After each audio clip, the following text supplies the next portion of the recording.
dissociation, flashbacks, extreme hypervigilance, and panic attacks, and issues with intimacy. Sometimes it's pelvic floor pain. A lot of people end up with autoimmune disorders over time. The thing with those overwhelming events and resources is when it happens, if you don't have the resources to get the help you need, the body has a way of knowing that's the case and pushing the traumatic event down, repressing or suppressing it. And that's why I end up seeing so many survivors 20, 30 years after they went through one or more assaults. Welcome to Normalize the Conversation. I'm your host, Francesca Reigeter, and today I'm joined by Erika Shershun, a somatically trained licensed and marriage family therapist and author of Healing Sexual Trauma, a workbook, and Healing Sexual Trauma, a guided journal, helping survivors reconnect with their bodies, reclaim safety, and heal through a gentle body-centered approach. In this episode, we discuss the path to healing sexual trauma and reclaiming safety in your body. Join us as we talk about how writing, somatic practices, and boundary work can help survivors feel whole, empowered, and resilient. If you've ever wondered what true embodied healing looks like, this conversation is a powerful place to start.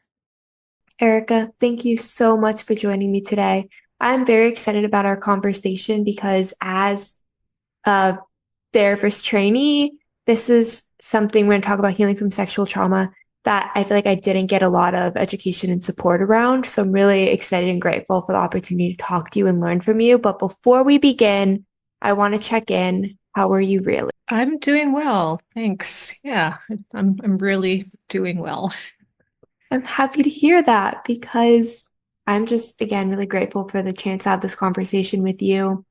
When it comes to trauma in general, I feel like I had one class on it that was trying to encompass so much in a very short time. It was like a summer class.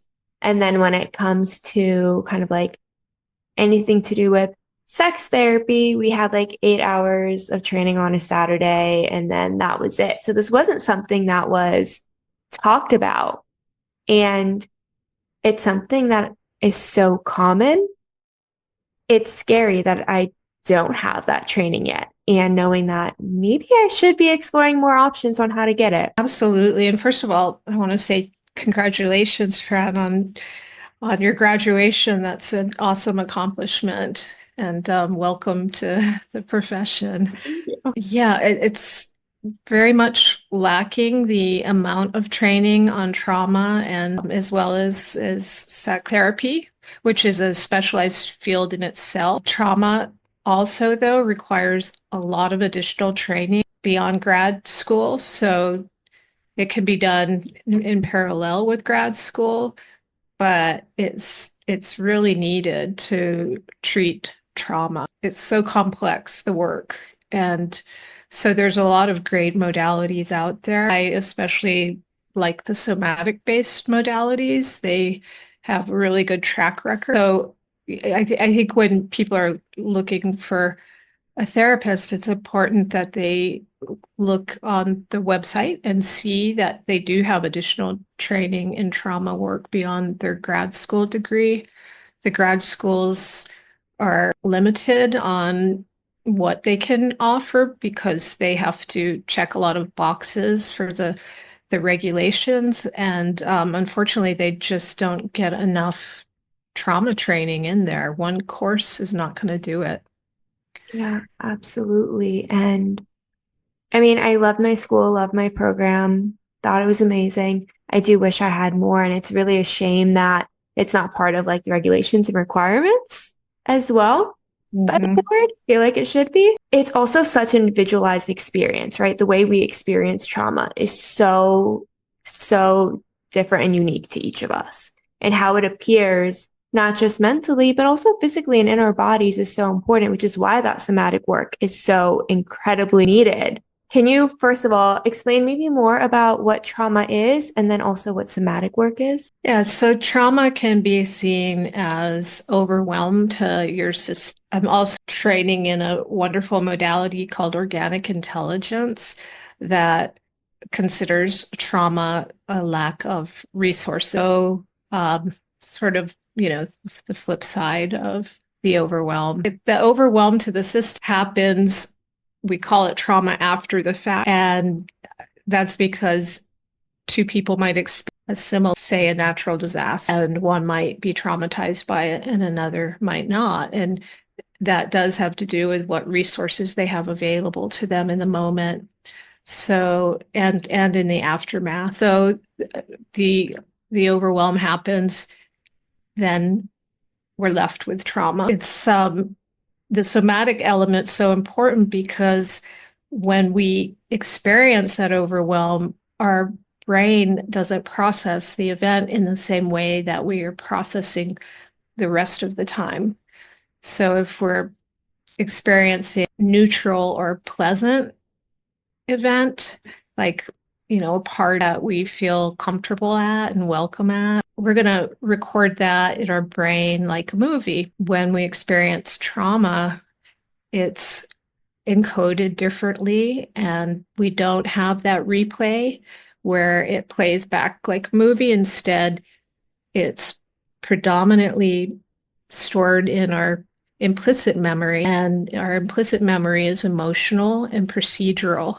So the procedural part of that is all body-based, somatic sensations, patterns of movement, that sort of thing. So that's why the somatic work is so important, because so much of the trauma is arising through the emotions and the sensation and other procedural movements. So when that happens, we often don't know why it's happening at first. A lot of people come to me who start to have these symptoms, and the trauma might have happened recently or it might have happened years ago, and they're overwhelmed with the symptoms showing up, and they're trying to understand, like, they might be getting flashbacks, flashes of memory, or even if they remember it, but the symptoms haven't showed up until now. It's really hard to wrap your head around what's happening to you at that time. And when we don't work with the trauma, sooner or later, it's going to happen where the symptoms are going to start showing up. Not the same symptoms for everyone, but it will at some point show up to be healed. Yeah. So the system wants to go toward healing. We want to heal. Absolutely. And yeah, we all process it differently. And it really does show up whether we want it to or not. So being able to learn, first of all, to be able to find support that's right for you, resources that are right for you. Hopefully a therapist who has that training who can support you. But I think a lot of people don't even register traumatic experiences as a form of trauma. So they kind of sweep it under the rug, and then these symptoms start happening. And because they never registered it as trauma, they invalidate it or think, oh, something's wrong with me. I'm just being dramatic. I don't know where this is coming from, really just downplaying all of it. So for people listening, what are some maybe common symptoms of trauma that we may overlook? I think one of the most common is just being triggered and having your emotions go from 0 to 100 in a moment, and not really understanding why so you're feeling a little out of control in terms of your emotions. Like, it sort of overtakes you very quickly and it's uncomfortable. And in my experience, there's always a trauma under that. So there's so many symptoms with trauma that I put a big list together, and it's available on my healingsexualtrauma.com website. It's a blog post about symptoms. So I divided it into 6 categories, and we can get into that if you want. But in terms of, for survivors, the most common symptoms that drive people to seek help are, in my view, tend to be dissociation, flashbacks, extreme hypervigilance and panic attacks, and issues with intimacy. Sometimes it's pelvic floor pain, but that's certainly not the only issue that can come up. A lot of people end up with autoimmune disorders over time. The thing with those overwhelming events and resources is when it happens, if you don't have the resources to get the help you need, which by that I don't just mean external resources, but internal resources as well. But for instance, if you're a young child and doesn't feel safe to tell anyone what happened to you, there's no way you're going to get the resources you need to heal. So the body has a way of knowing that's the case and pushing the traumatic event down, repressing or suppressing it. And that can go on for years. And that's why I end up seeing so many survivors 20, 30 years after they went through one or more assaults.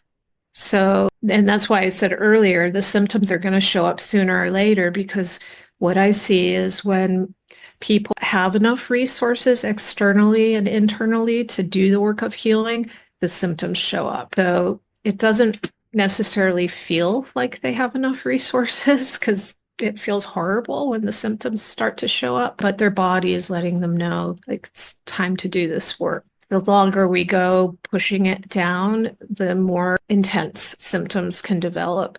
Another very common symptom is digestive issues like IBS, and along with that can be reproductive issues. And that has to do with the whole fight, flight, and freeze response coming on board, and that being present a lot in survivors who haven't been able to integrate their trauma yet. All these physical symptoms often overshadow the trauma, right? So a lot of times we go and try to treat these physical symptoms. We try to treat the autoimmune disorders, the digestive issues, the reproductive issues, and we don't register that this can be because of trauma, and being able to heal can help us alleviate a lot of these symptoms. So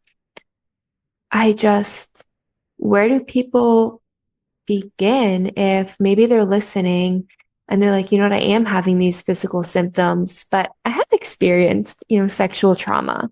Is this connected? Where can they begin? I think noticing what is there, like what is the combination of symptoms. So usually it's not just going to be an autoimmune disease that's showing up, but there'll be some hypervigilance, they're on edge all the time, or they're dissociating. Yeah, not everyone goes through flashbacks, but another very common symptom is nightmares showing up, but not every survivor gets any combination of these symptoms. So it's different with each case. But in my everyone I've worked with who has autoimmune disease, they do have trauma at the base of it. Same thing with addiction. I mean, I don't tend to work with addiction specifically, but I've worked with people who've already gotten into recovery, and I've worked with quite a few people in that position, and there's always trauma there. It may not be sexual trauma, but there might be neglect and other types of trauma. So yeah, I can't think of a client I've ever worked with where we didn't find some trauma to heal. So I think maybe just approaching it as a given that there is some type of trauma here that I would benefit from clearing, given that my body is creating these symptoms that it's trying to get my attention with. And then on the other side, for a therapist, right? How can a therapist begin to explore where there is trauma? I start out with asking clients what they'd like to see happen in therapy. It's usually going to be right there, like what they want to see change. So one of the things that happens with trauma is that we take in beliefs about ourselves that are negative, and they stay there until a therapist or some other modality, some other type of professional works with them who is skilled at creating a memory reconsolidation. So in EMDR, we have a long list of these negative beliefs, and it looks like this. It's called the greatest hits list of negative cognition. And so when a trauma happens, we take in beliefs such as I am permanently damaged, I am defective, I am worthless.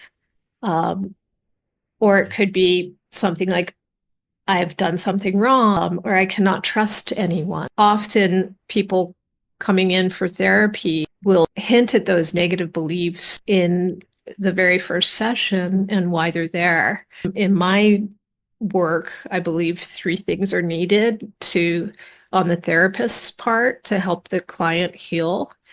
And that is integration of the trauma, the memory reconsolidation, and the releasing of trapped emotion. So I think there's just so many tells. I think the therapist's intuition is an important piece to bring in.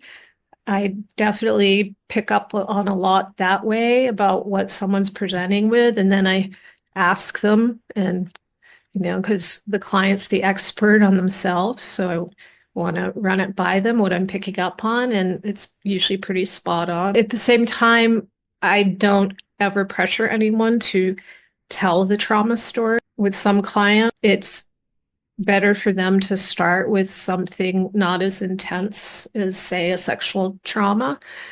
And with others, they want to dive right into it. So either way is okay. I find that clearing up the sexual trauma clears up more symptoms than anything else. I had one client that it took over 20 sessions for her to talk about trauma. It was actually our direct observation session. I was like, oh no. But that was the first time that she got to a place where she felt comfortable talking about it because one, a young girl hasn't had a lot of opportunity to talk about the physical trauma or sexual trauma that she went through. And anytime she has, maybe that kind of rejection, right? Or that invalidation, a therapist not knowing what to say, not giving her space to finish sharing and talking, especially what she's going through, had made it so difficult to find that sense of trust. So being, I think, willing as a therapist to know it may not come out right away, but doesn't mean it doesn't exist, and really paying attention and being open to continuously learning and exploring at the client's pace is so important. And then another thing you brought up that I really appreciated was those core beliefs, right? That we might have, because for me, when I restarted therapy, beginning of this year, my therapist asked, like, where does that come from? Where is this feeling of, I constantly say like, oh, but that was my fault, right? I did this to myself. So I'm constantly saying that over and over again. And she's like, where does that come from? Like, let's go back to one of the first times you thought that. And really going back to like, Fran, that's trauma, right? That was a traumatic experience that you went through. That was not safe. That was not normal. That was not something that you should have gone through in your childhood.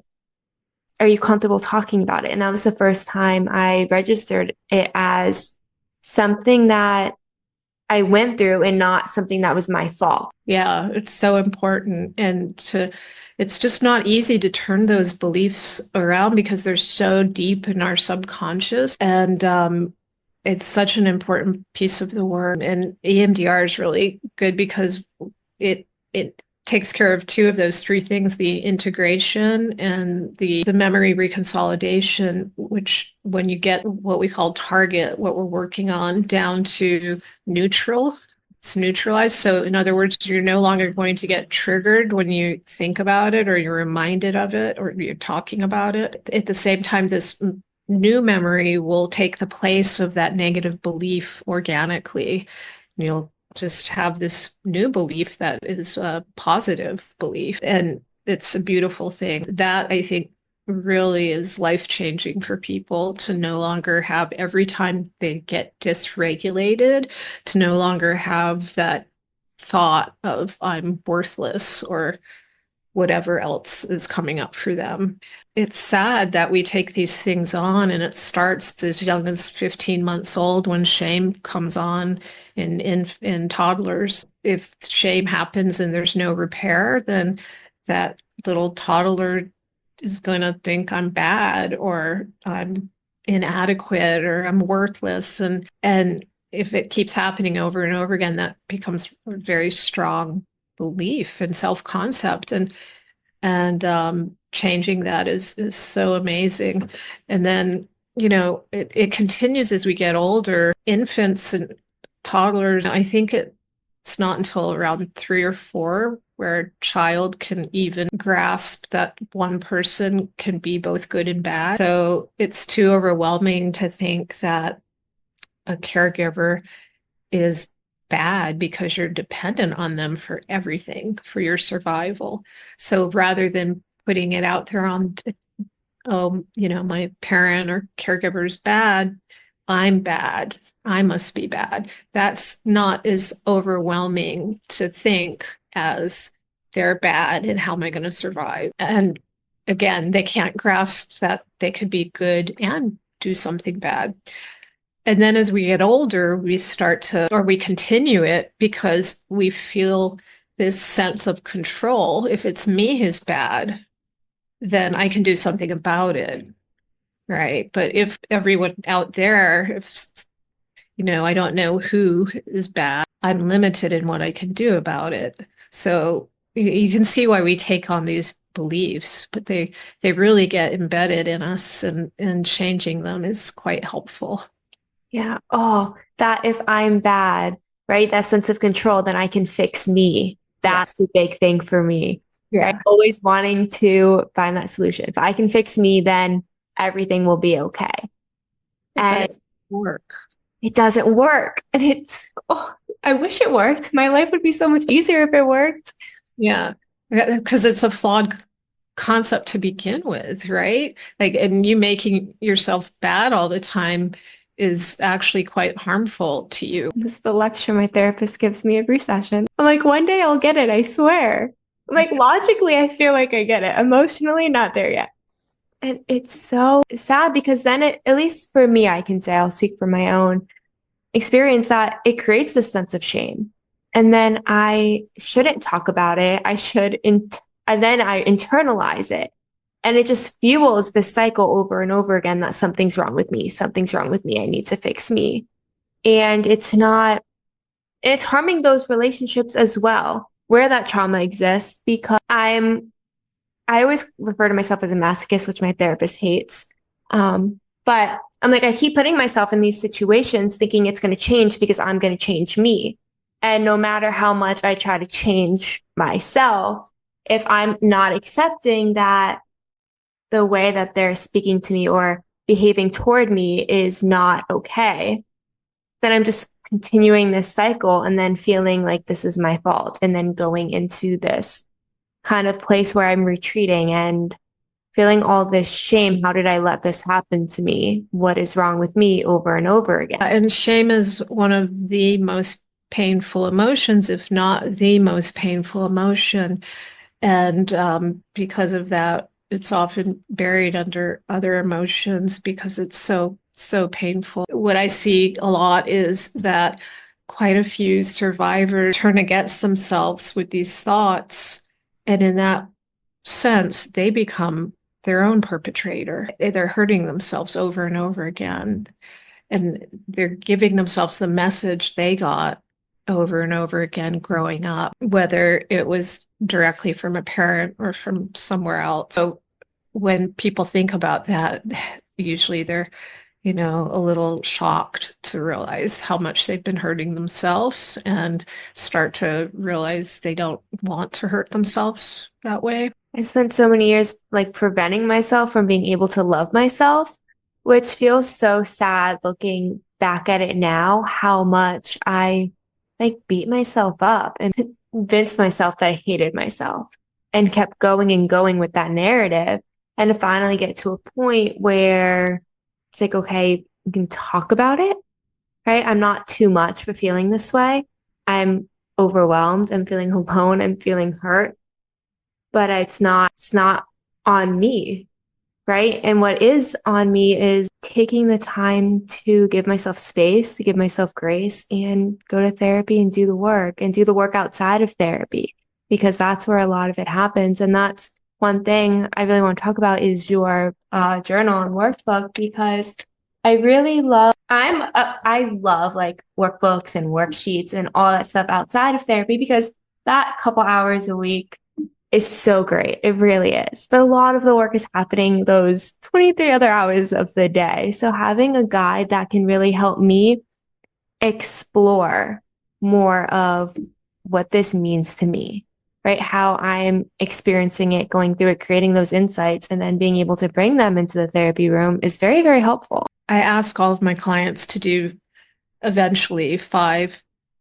core practices, and one of them is self-compassion. It's such an important practice to develop, and it can be very hard in the beginning for some people. I mean, I've had people who can't take it in at all in the beginning, but with practice, they'll get there and be able to take it in. And it is the in addition to the memory reconsolidation, it is the way to turn around that negative self-talk. It is the way to nurture feelings of shame, to be able to heal that.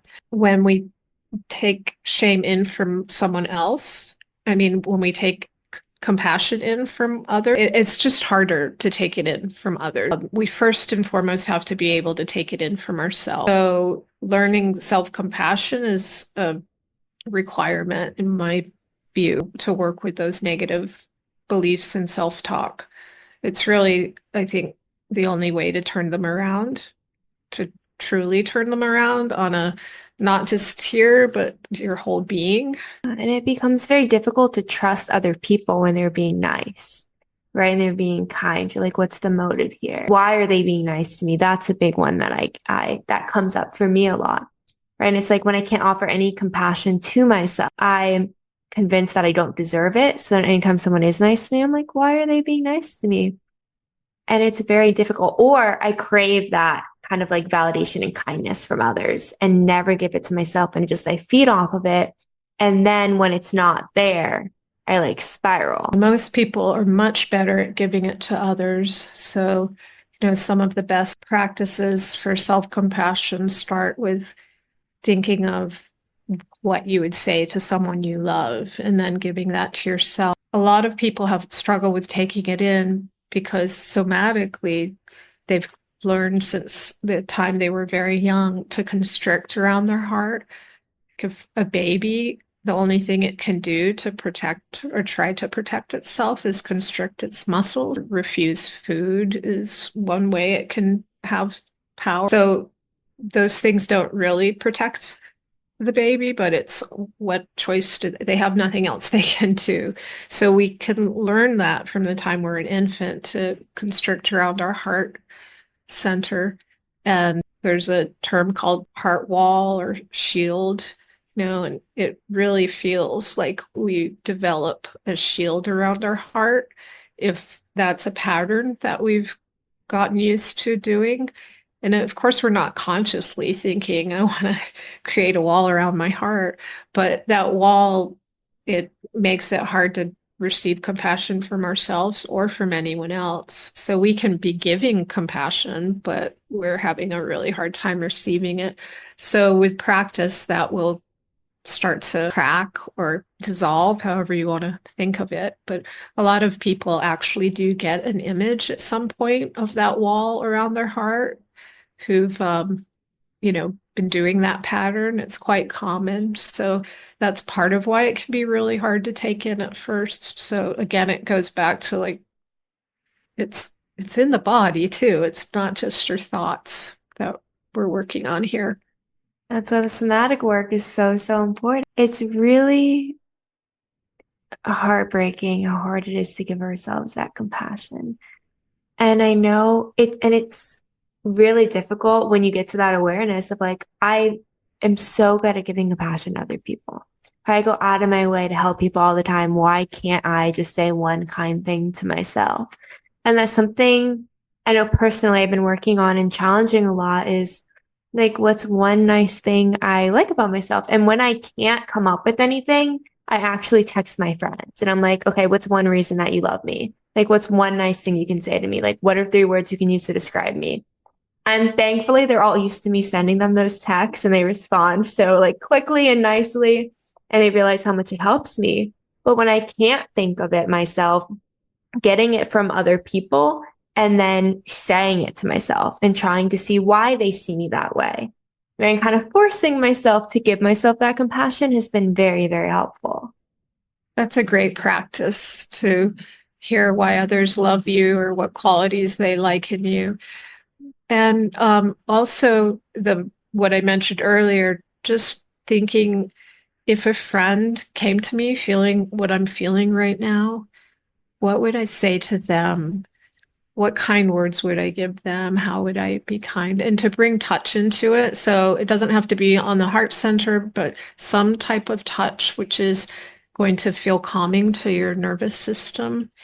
And, when we have these super uncomfortable feelings, it's usually because our nervous system is in a dysregulated state. So calming it is important to prioritize.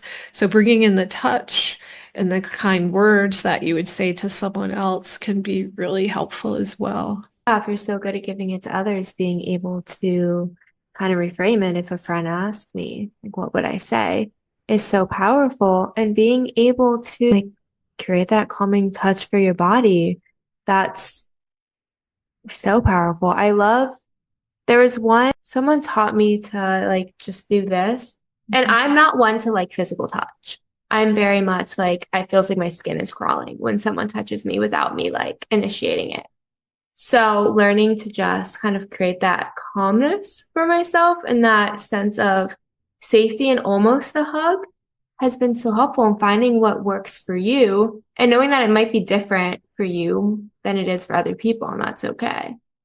Yeah, and the touch can even just be your hands touching, the other. Um, there's a lot of them. Like some people respond to that. The hug, maybe your abdomen, one hand on the heart, one on the abdomen. Um, so it could be any combination, but just some form of touch really helps. And it's different than someone else touching us, and that should always be with consent. It should be. As we are wrapping up, what's one last piece of advice maybe for someone who's listening who has experienced some form of sexual trauma and hasn't gotten to that place of being able to even start with self-compassion? What's one piece of advice to help them get started on their healing journey? The most piece of advice is for them to start doing what's called orienting and start looking outside of them when they feel dysregulated, meaning that their nervous system's been thrown into fight, flight, or freeze, also known as sympathetic or dorsal vagal. When uncomfortable feelings and emotions and sensations are coming up for them, that's a sign that they're in a dysregulated state. And if they can look around them, in both my books, I have a practice called coming into safety or presence in the first chapter. And also that's available online to download from the workbook for free at healingsexualtrauma.com. So the practice is at the end of the first chapter. A piece of it is orienting. So in that practice, I have you turn your head and neck all the way to one side and then scan the room you're in at a very slow pace. That's one way to do it, but you can also just let your eyes fall wherever they want. But the idea is you're taking in something outside of yourself. When we stay within our thoughts, our system will pick up on fear and keep us in a dysregulated state because it doesn't distinguish if the fear is an actual threat out there or if we're just having fearful thoughts. So that it's some sort of fear that's already taken us into the dysregulated state, even if we're not aware of what that is or that fear is present, but it is. That's why we've become dysregulated. And to come out of it, we want to let our system take in that, hey, there's actually not a real present moment threat to your life happening right now. If there is, you've got to do something about that. But otherwise, like let your nervous system, your autonomic nervous system take in, it's actually around me, it's okay. I'm relatively safe in this moment. You're letting your amygdala take that in, and your system can start to move into a regulated state. So to me, that's the most important thing for them to start to do. Next, I would certainly suggest looking into therapy if they're open to it. And there are low fee clinics if they can't afford therapy for them to look into, and other resources. They can always email me through the websites if they are having a hard time knowing how to go about that. That is amazing advice. Thank you so much for joining me today. Can you tell people where they can buy your books? They can buy them in any major bookstore, the independent bookstores as well, of course, Amazon, and it has the 5 core practices in it that I think all survivors benefit. Honestly, I think anyone benefits from it. They're really like life practices, and they don't take a lot of time to do. So yeah. So there, and then again, the healingsexualtrauma.com. Thank you so much for listening to Normalize the Conversation. Don't forget to subscribe, rate, and review. This podcast is an initiative of Inspiring My Generation, focusing on normalizing the conversation, bringing education and awareness to the forefront, and amplifying global voices to spark change and hope. Inspiring My Generation is a 501c3 nonprofit organization on a mission towards suicide prevention through awareness, conversation, education, and support. Connect with us on Instagram at Inspiring My Generation and visit our website inspiringmygeneration.org to learn more about our work and how you can make a difference.